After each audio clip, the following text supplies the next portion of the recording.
Breaking Gulf News.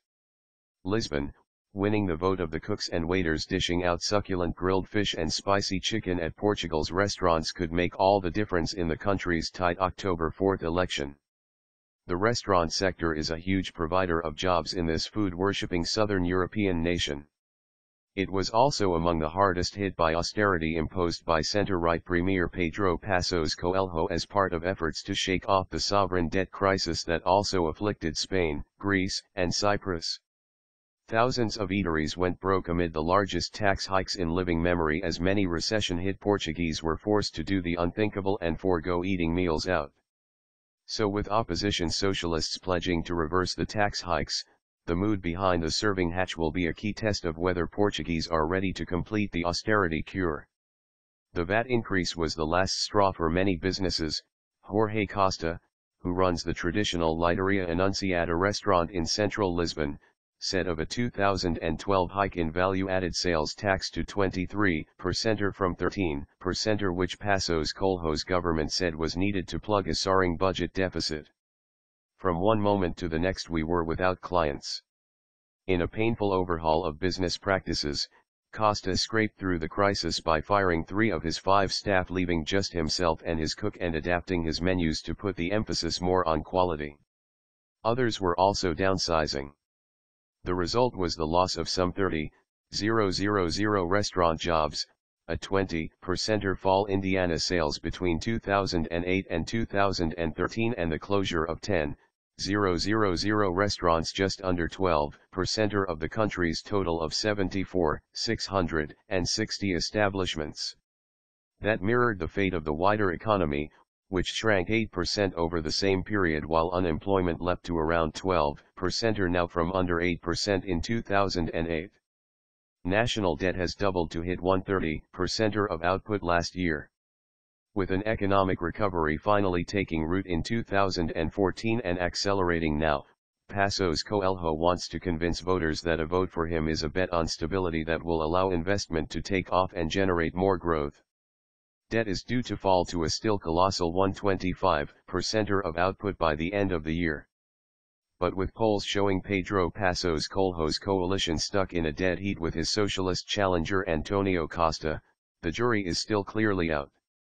The sector went through a perfect storm, said José Manuel Esteves, Director General of the Arisp Hotel and Restaurant Lobby Group, describing Passos Coelho's refusal to cut taxes if re-elected as an affront and provocation to restaurateurs.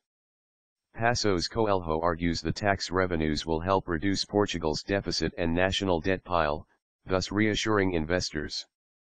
But Esteves for one says that stability alone is not enough and endorses the socialists' platform of quickly cutting VAT for restaurants back down to 13%. That will appeal to many others in a sector which still employs about 211, one of the biggest job sectors in Portugal, and which generates about 5% of gross domestic product on revenues of €6 billion DH2498 billion, $6.8 billion Still, the broadening economic recovery and, not least, soaring tourism, has already begun to benefit many in the restaurant sector who adapted during the crisis by offering quality meals at reasonable prices. At Rubro, off Lisbon's main avenue, CO owner Luis Moura Pereira said his restaurant also suffered but introduced changes to get through the crisis and is now even thriving. What we did was reformulate our menu, to offer consumers more competitive alternatives, lowering the average ticket price, said Moura Pereira as office workers streamed in for lunch of charcoal grilled meat. Like other restaurants that survived, or new ones that have begun to open in the past year offering niche products like quality hamburgers, Rubro has stuck to doing the basics well. We are an Iberian restaurant, we offer wine, tapas, and very good, matured grilled meat.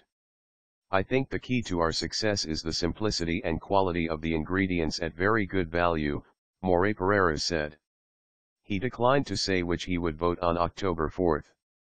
But regardless of the outcome of the election, Rubro has already decided to open 2 new restaurants this year, one to take advantage of growing tourism in Lisbon and another in the upmarket resort of Cascais not far from the capital. That is a formula not everyone will be able to replicate. I don't believe that a restaurant will survive well unless it is located in a tourist zone, said Costa, thankful his Literia Annunziata is in a tourist area that attracts Spanish, German, and French visitors. An as yet undecided voter, Costa hopes that all politicians will stop treating businesses simply as a point of collecting tax payments and instead see their value as generators of jobs.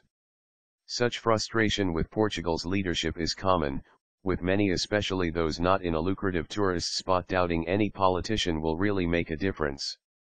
At the old-fashioned, family-owned Bodega do Tio Pepe restaurant, Spanish-born José Suarez says he has cut staff and opening hours and will probably sell soon, having no stomach to continue with high taxes and dwindling clients, and uninclined to put his faith in the socialists either.